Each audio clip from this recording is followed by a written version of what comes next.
Hello children, in today's session of mathematics, we will be starting with or learning the new lesson data handling. What is data handling or just what is a data? You have studied in computer science, isn't it? What is a data? Data is nothing but information. You have watched the cricket match, isn't it? You watched the cricket match.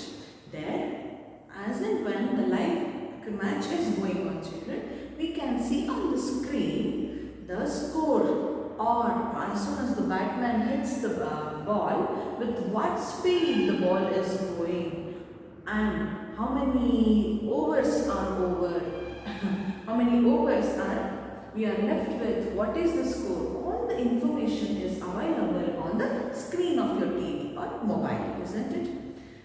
Or even if you are watching the news channel, they give you the information, lot of information or lot of news you get, as well as the weather forecast. They will tell you, means what will be the climatic condition for the next 2 days, or maybe for today and tomorrow it may rain, or it is too sunny, or it is too cold weather. Like this we get the information.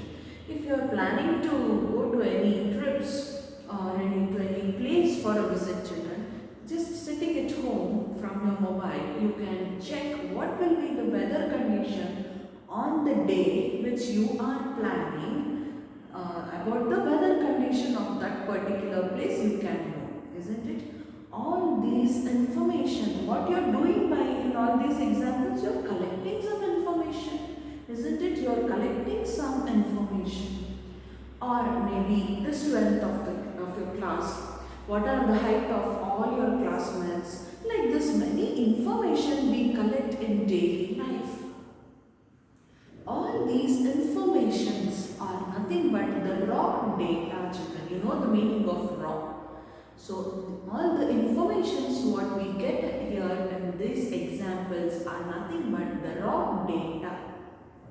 Or the information is called the raw information, and the data itself is called as the data. That is how you define the term data. The raw information collected is called the data.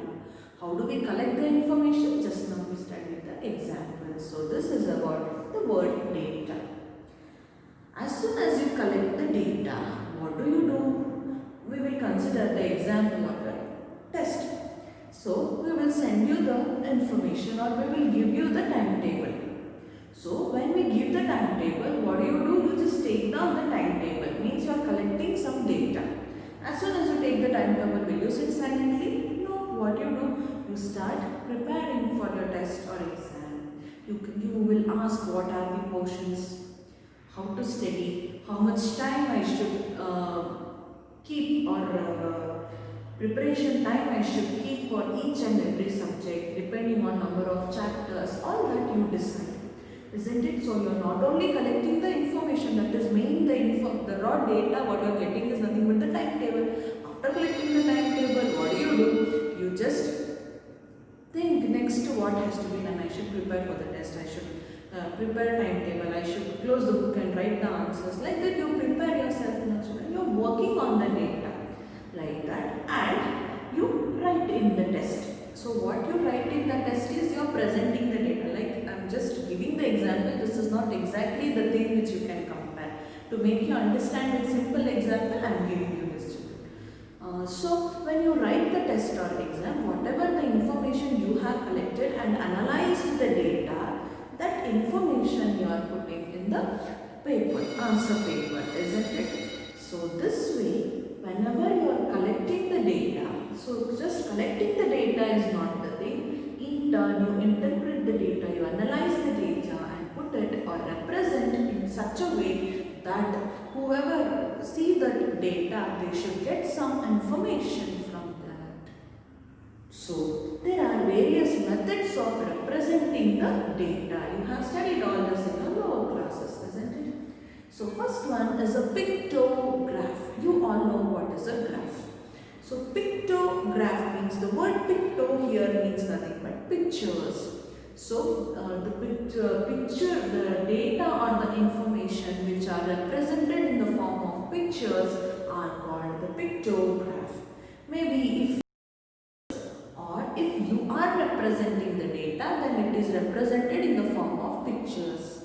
What is the weight of 2.5 car? Means 2 cars plus half a car will be shown. Or what is the mass of 6.5 apples? Means you will show 6 apples, draw 6 apples completely and half a apple you show. So as soon as you look at the picture, what you say? 6 apples plus half, 6.5 apples are there. This is how you represent the data with the help of pictures. That is nothing but the pictograph that you have studied in your lower classes by looking at the pictures to write the fractions as well as the whole number children. Next is one more method of representing the data is by method of bar graph. You already know what is a bar graph. Here the information or the data will be represented in the form of bars. These are called bars. Simply wherever you want, however you want, you cannot draw the bars, isn't it? It should be of equal width. So each bar is of equal width. So the representation or display of information using bars of uniform width is called a bar graph. These definitions are also very important, children. Please concentrate. Display of information using bars is called a bar graph. Like here, you know whenever you are plotting a graph, you have x-axis and y-axis, isn't it, children? So horizontal line is x-axis, vertical line is y-axis. Whenever you are plotting the graph, you have to mention what are you plotting along x-axis and what are you plotting along y-axis. Simply if you draw the bar graph, what is the use? Isn't it? Simply I will draw the bars. You will be, since you are drawing the bar graph, you will be knowing what exactly the data is about. But person who sees cannot make out. Now look here, I have written along x-axis I am plotting year by EAR, year. 2003, 4, 2004, 5, 2005, 6, 2006, 7, like that. The year is plotted along the x-axis of this graph. Along the y-axis, number of students is plotted like 50, 100, 150. So these what you choose, children, are called the scale. They are called the scale. And 2003 to 4, 50 students were passed out from class 7 to class 8 if we consider. So you should mark, say 100 students are there. At 100, 2003 to 4, you will draw the bars like this. Again 2004 to 5 also 100, 2005 to 6, 150, like this. You should plot the graph. Exactly how to plot, I will be teaching you when you are solving the problem. You already have drawn the or plotted the bar graph, children, so you will be having the idea. If not, I will teach you only. If you don't know, don't worry. So this is how you represent the data. And if you see, children, the width of all the bars are same. That is very important. You cannot draw one complete white, one full narrow. Like that you cannot. So if you represent the information in the form of bars like this, then it is called a bar graph. Next is double bar graph. What is double bar graph? Means here you saw only single bars are represented. But here you can see two bars together, isn't it? You can see one bar with shade everywhere and one bar which is not shaded or which is plain. So here also we are representing the information or the data in the form of bars itself, children, but it shows two sets of data at a time in the graph. One set of information only we used to get number of students passed out in year 2004-5 or 2005-6, 2006, like that per year information we used to get. But in case of double bar graph, we get the two sets of information or the data together. How to represent such data means again same x-axis, y-axis. Along x-axis subjects are marked and along y-axis the marks scored by the students is marked. So maths, science, English, Kannada, Hindi, like that some subjects for example I have written, and 10, 20, 30, 40 these are the marks scored. And I have shown here, in this case children you need not mention what the bars actually represent, but because it is a single data you are representing here. But here you can differentiate the bars. One is with shade, other is not shaded, isn't it? So what is the bars without shade representing? Andre representing the year 2005 and 6. Andre, how do you count the academic year? You completed your class 8 in the year, means 2020 you will tell. No, 2020 you started, but 2021 you wrote your final essay to exam, isn't it? So in the academic year 2021 you will tell. So this academic year what we are presently going on is 2021. Like that children, 2005-6 batch students yearly. What was the marks scored? Marks scored by students in different subjects is shown by the plain graph. Whereas see, one more box I have written with shade, like this bars which is with shade children, and it is 2004 and 5. Andre 2004-5 academic yearly, what was the score of the students in each subject? So this first bar graph with the shade everywhere represents the score of the students in the academic year 2004-5, whereas these plain bars represents the marks scored by students in the academic year 2005-6. Like this, two informations are represented in the single graph itself. This type of graphs are called double bar graph. So these are the different methods of why are we studying all these? These are the different methods of representing the data. How? Pictorial or pictograph. Or pictograph, what we say? Bar graph and double bar graph. Apart from this, there is one more method of representing the data, children, that is by frequency distribution table. You have learned this in class 7 under data. Next is frequency distribution table. This is one more method of representing the data in the form of table. You have studied in class 7 how do we actually do it by putting tallies and all, isn't it? So we used to represent in graph sheet, but here we are representing it in the form of table. But how do we represent in the form of table? What all information and how it has to be written, we will learn. In the first column, you can see subjects written here, maths, Hindi, social science, like that. In the second column, we will be putting the tallies. In the third column, number of students are written. So number of students who have scored more in mathematics is 7. Number of students who have scored more marks in Hindi is 5. Number of students who have scored high marks in social science is 4. Like this, one example you can take, and we will be representing the data in this. In between column, the center column tallies I have left it blank because now I will teach you how to put the tallies. Now, 7. Number 7 means actually when you are filling this table with the given information, children, you don't enter the last column first. Instead, you will put the tallies. Next, you have to count the tallies and then enter the numbers here in the last column. So, maths, because tallies means 7 is there. Now, how do you represent 7 in form of tallies under children? 1, 2, 3, 4. Like this in the form of lines you represent. You know this. 5 and 2 you will put a slash like this. You will just quote it. This is counted as 5. 1, 2, 3, 4 you will draw lines. For 5 you will just quote it. This gives the count 5 now. But we want 700. 2 more bars. 5 plus 2 is 7. Similarly, for the subject Hindi, we have 5 students. So 1, 2, 3, 4 and 5. Ashta. Just to put chord under 5. 4 lines down under you.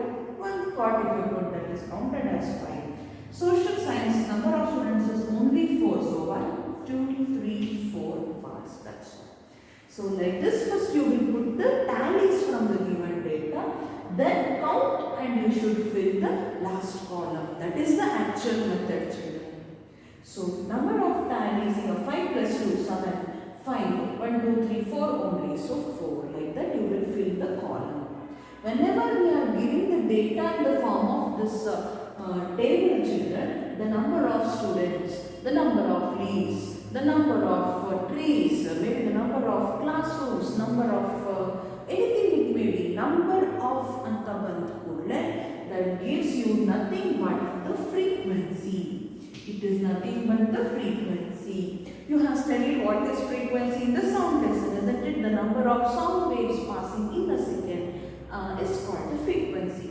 So there also, what do we use the word? Number of sound waves passing in a second.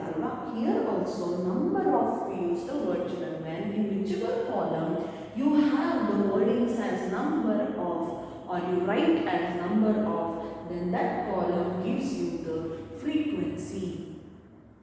Okay, so hence this table is called frequency distribution table. Hope you got why it is named so.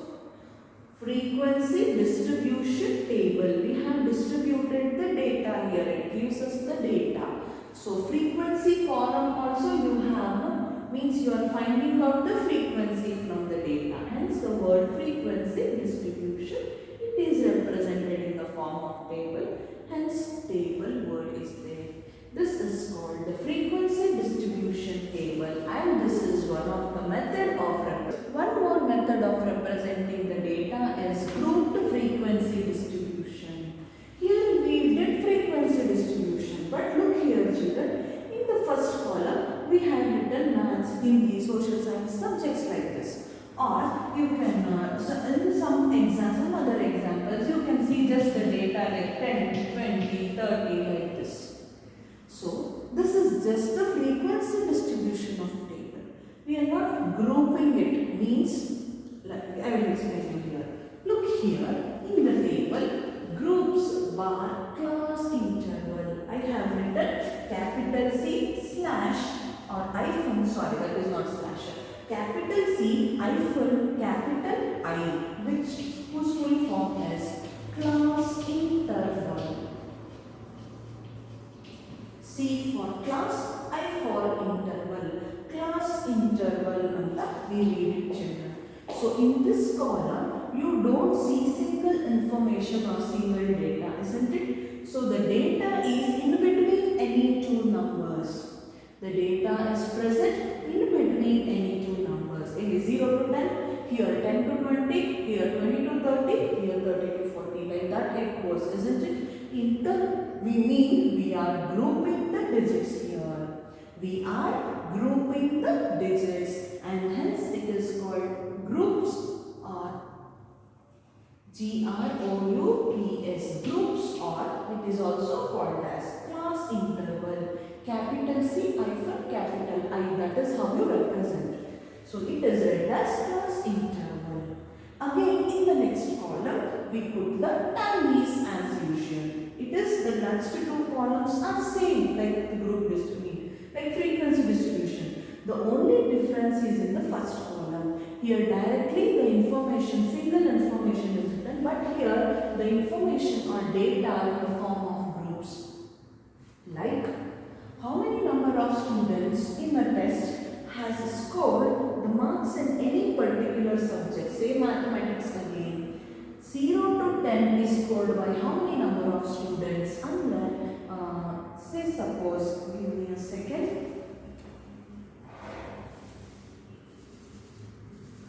How you actually have to do is, children, this is the class interval. So question will be given to you. These are the scores scored by the following students of class 8 in a test. Prepare the group frequency distribution table. They will ask the question.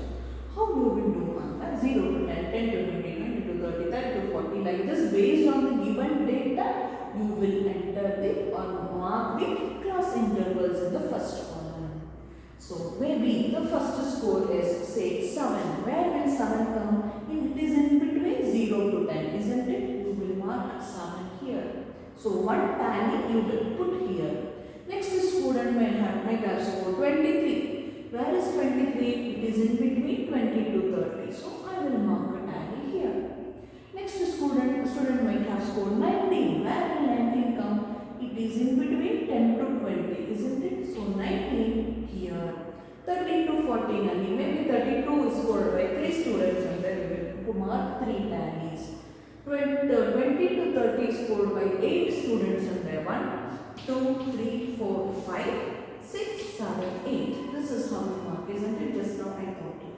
10 to 20 is scored by say 12 students. So 1, 2, 3, 4, 5, 6, 7, 8, 9, 10, 11 and 12. Like this we will mark the tallies by looking at the information. Next, in the last column is, I said no number of and the control, that is nothing but frequency column. Here directly we have written the word frequency. So what is the frequency? And then you should count the tallies and write the frequency. What is the frequency now? 1 minute. So 1 is the frequency. Here 5 plus 5 is 10. 10 plus 2 is 12. Here 5 plus 3 is 8. Again last is 3. Isn't it? Like this, you should, by looking at the tallies, you should write the frequency column. Next you have to find what is the total by adding this. 12 plus 8, 20, plus 3, 23, plus 1 is 24 is the total.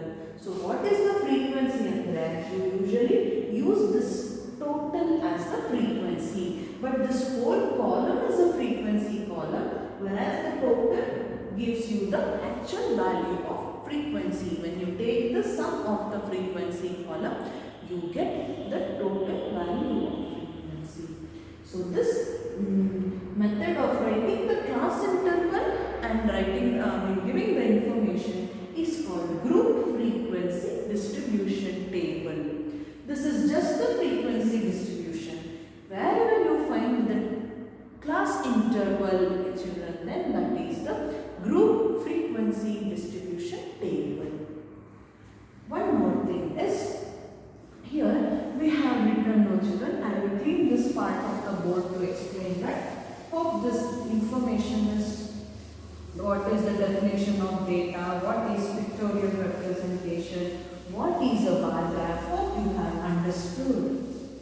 Now, here we have written the class interval 0 to 10. 20 to 30. Like this you have written, no children. What are these called? They are called class interval, represented by capital C hyphen capital I. These are the class intervals. Any class interval you take is called the lower class limit. It is called what? Lower class limit. And the second number what you write is called the upper class limit. It is called upper class limit. Lower class limit, upper class limit. The first number what you write in the class interval is called lower class limit, and the second number is called upper class limit. Here lower class limit is 0, upper class limit is 12. If you consider this class interval, 20 is lower class limit, 30 is upper class limit. Here 10, 20 and then 10 is lower class limit, 20 is upper class limit. 30, 40 and then 30 is lower class limit, 40 is upper class limit. Like this you have to tell them or define them. And children, here when you take the difference means what? Subtraction. So when you do or take the subtraction or difference of upper class limit minus the lower class limit, when you do upper class limit minus or subtract this lower class limit, what you get is called the class width, children. It is called class width. So how do you find the class width of any given data? Means it is upper class limit minus the lower class limit. So upper class limit, so suppose say this class interval if I take, what is the upper class limit? It is 10 minus what is the lower class limit? It is 0. check for all the class intervals chosen there. Next is 10 to 20 and which is the upper class 20 minus which is the lower class 10. How much is 20 minus 10 children? It is 10 again. Similarly 20 to 30 again 30 is upper class, 20 is lower class and again 30 minus 20 he got the difference to be 10.